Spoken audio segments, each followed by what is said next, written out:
स्वागत है मेरे प्यारे विद्यार्थियों, आप सभी का इस YouTube चैनल में एक बार फिर से। जैसा कि मैंने कहा था आपको कि मैं आपके मैट्रिक का हिंदी और उर्दू की पूरी तैयारी लैंग्वेज पेपर की मैं करवा दूंगा, तो मैं करवा दूंगा। आज से आपका हिंदी पाठ शुरू होने वाला है। प्रत्येक दिन रात में आपको इस समय वीडियो मिल जाएगा। चैनल पर अगर आप नए हैं तो चैनल को सब्सक्राइब ज़रूर कर लें और बेल आइकन दबा लें और पूरा वीडियो ज़रूर देखें। दोस्तों रिक्वेस्ट मेरा क्या, वीडियो पूरा देखें तभी आप समझ पाएंगे, वरना मेरी मेहनत जो है वो बेकार हो जाएगी। तो आप मेरे मेहनत को, एक शिक्षक की मेहनत को बेकार नहीं होने देंगे, मुझे आशा है। और आप वीडियो पूरा देखेंगे और अपने दोस्तों को, मित्रों को भी शेयर करें, ठीक है। तो मैं हिंदी पाठ पढ़ाने जा रहा हूँ, तो ठीक है। हिंदी में सबसे पहले आपका लेखक आता है, आपको पास होगा किसले हिंदी भाग 3 10th का। वो पाठ का नाम होता है, विधा होता है कि कौन सी विधा, और रचनाकार होता है, ठीक है। जैसा कि यहाँ पर देख रहे हैं, तू जिंदा है तो पहला चैप्टर है आपका। ये विधा क्या है, तो कविता है। ये तो जिंदा है तो क्या, कविता लिखा किसने, तो शंकर शलद ने लिखा है। फिर ईदगाह है, उसको कहानी है, वो प्रेमचंद ने लिखा है। फिर करमवीर है, कविता है, अयोध्या से उपाध्याय, हरिओद ने लिखा है। तो मेरा पहला टास्क आपको यह है कि आप इसको याद कर लोगे। बहुत ईजी है, बहुत ईजी है, आप इसको याद कर लोगे, ठीक है। अब मैं अगला आपको पहला पढ़ाने जा रहा हूँ, तो जिंदा है। तो आप ध्यानपूर्वक पूरा अपना पुस्तक लेकर के बैठ जाएंगे और इजीली बस सुनेंगे, समझेंगे, आपको पूरा कहानी याद हो जाएगा। बस सुनना है आपको और कुछ नहीं करना, ठीक है।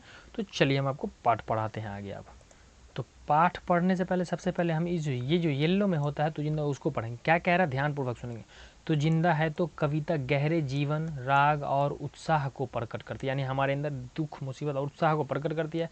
इस जीवन में अतीत के दुखदाई पलों को भूलकर, यानी आपके जीवन में जो दुख मुसीबत का पल, अतीत यानी बीते हुए समय में जो था, उसको भूल जाना है और आशा और जीत की नई दुनिया का स्वागत करने की प्रेरणा। आशा, उम्मीद और जीत की, यानी दुनिया में जो दुख मुसीबत था, तो आपके मैट्रिक में भी जितना दुख मुसीबत था वो सारा खत्म हो जाएगा। और आ चुके हैं हम पढ़ाने के लिए हिंदी। आपकी पूरी समस्या का बिना याद किए आपको पूरा का पूरा ऑब्जेक्टिव याद हो जाएगा, ये मेरा वादा रहा आपसे। बस रिक्वेस्ट ये है कि आप वीडियो पूरा ज़रूर देखेंगे। तो ठीक है, हम पढ़ना शुरू करते हैं अब आगे। तो दोस्तों हमारी पढ़ाई शुरू हो रही है अब बस अब रिक्वेस्ट है कि ध्यानपूर्वक पढ़ो। तो चलिए हम देखते हैं क्या है। कह रहा है कि तू जिंदा है तो ज़िंदगी की जीत पे यकीन कर, यानी कह रहा है अगर तू जिंदा है ना तो ज़िंदगी की जीत पे यकीन कर। तू जिंदा है तो जीतेगा, और अगर कहीं स्वर्ग तो उतार ला ज़मीन पर। और तू जिंदा है तो यकीन रख कि स्वर्ग दुनिया के किसी भी कोने में, जीत दुनिया के किसी भी कोने में है, तो तू उसे जीत लाएगा, ज़मीन पर उतार कर लाएगा। ध्यानपूर्वक। फिर ये क्या कह रहा है, ये गम के और 4 दिन, सितम के और 4 दिन। तो यहाँ से हम ऑब्जेक्टिव निकालते चलेंगे।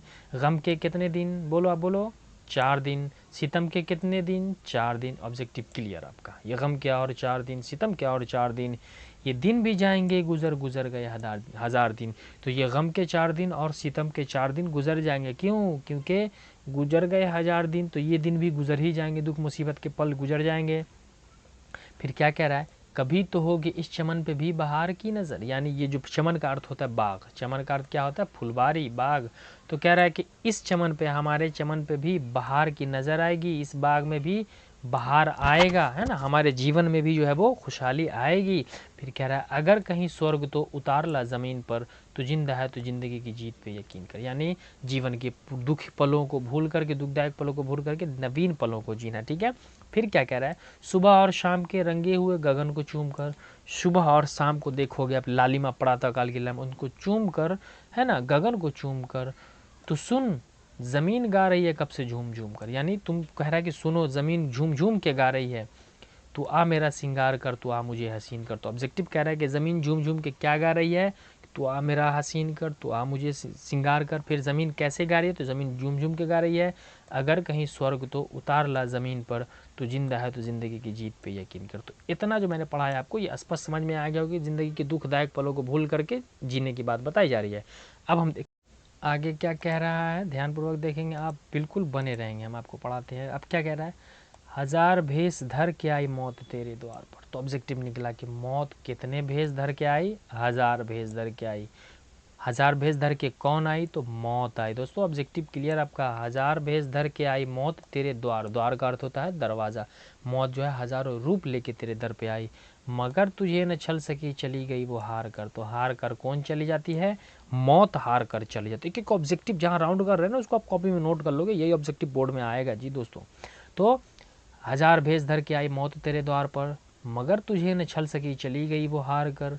नई सुबह के संग, नई सुबह के संग सदा तुझे मिली नई उम्र। तो नई सुबह के संग हमें क्या मिली, नई उम्र। ऑब्जेक्टिव क्लियर, जहाँ जहाँ मैं राउंड कर रहा हूँ ना सर्किल, वो आपका ऑब्जेक्टिव आप करते जाओगे, ठीक है। नई सुबह के संग तुझे मिली नई उम्र, अगर कहीं स्वर्ग तो उतार ला ज़मीन पर, कहीं भी स्वर्ग है तो तू ज़मीन पर उतार ला।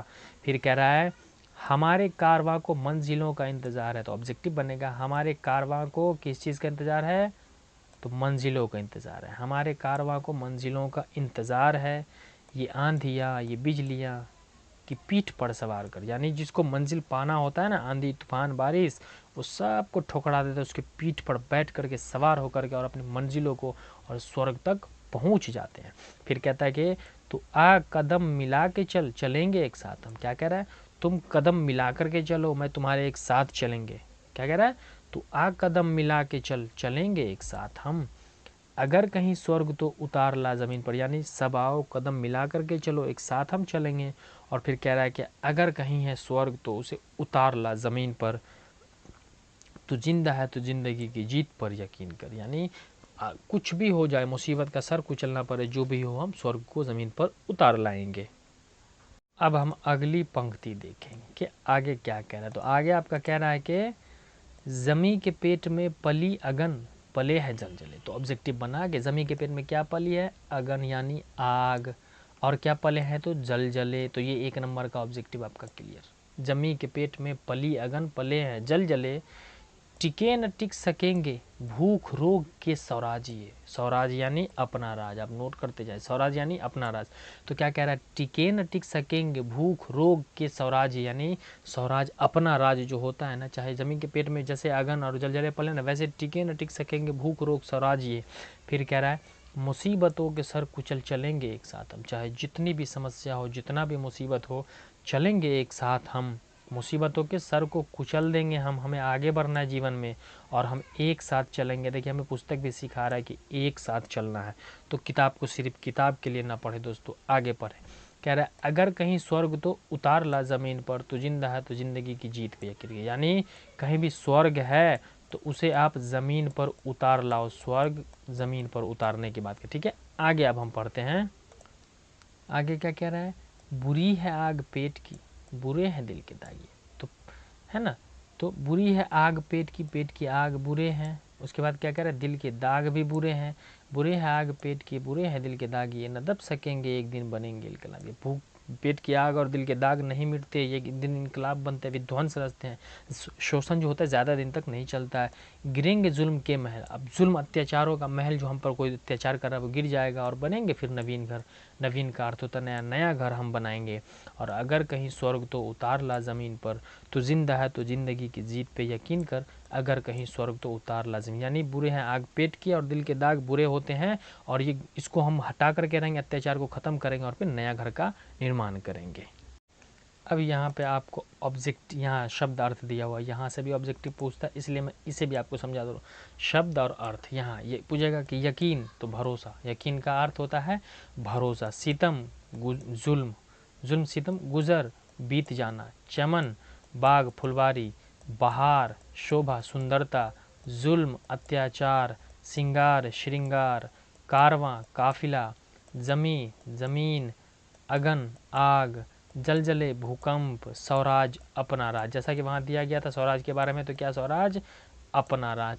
तो मैं उम्मीद करता हूँ कि पूरा का पूरा समझ में आया होगा। और इस चैप्टर में कहना क्या चाह रहा है कि मतलब हमारे जीवन में जो अत्याचार होता है, दुख मुसीबत होता है, तो ये 4 दिन की चांदनी है फिर अंधेरी रात है, यानी समस्या निकल जाएगा, है ना। ये 4 दिन जुल्म सितम जो भी हम पे अत्याचार करता है वो 4 दिन ही रहता है दोस्तों। उसके बाद हमारे जीवन में प्रसन्नता आती है और हमारा जीवन खुशहाल हो जाता है। तो इस चैप्टर का तू जिंदा है का अर्थ क्या है कि तू जिंदा है, चैप्टर में कवि ने कहा कि जिंदा है तो जिंदगी की जीत पे यकीन कर। अगर कहीं स्वर्ग तो उतार ला ज़मीन, यानी स्वर्ग कहीं भी है ना, तो मेहनत करके हम स्वर्ग को ज़मीन पर ला सकते हैं और फिर मुसीबत को ख़त्म किया जा सकता है। और जब पेट की आग और दिल के दाग मिलते हैं तो विध्वंस की रचना रचते हैं, और फिर हम अत्याचारों के घर महल को गिराएंगे और नवीन घरों का निर्माण करेंगे।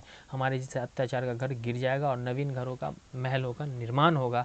तो मैं उम्मीद करता हूँ कि आपने पूरा वीडियो देखा, और आप वीडियो पूरा जो भी देख रहे हैं दोस्तों, तो जितने भी मेरे प्यारे विद्यार्थी हैं सब कमेंट बॉक्स में अपना अपना नाम भेजो। हाँ, आप नाम भेजो ताकि मैं नाम याद रखूं कि कौन कौन देखता है वीडियो, और किसी चीज़ में प्रॉब्लम है, किसी का ऑब्जेक्टिव पूछना है तो तुरंत आप कमेंट बॉक्स में बताओ, ठीक है। और जो बच्चा वीडियो के 1 घंटा अंदर में जो है मतलब 24 घंटे के अंदर में कमेंट करता है तो मैं अगले वीडियो में क्लास में उसका नाम भी लूँगा, और पूरा का पूरा आप जब भी पढ़ने बैठो तो आप किताब खोल करके बैठो और पढ़ो। तो थैंक यू पूरा वीडियो देखने के लिए।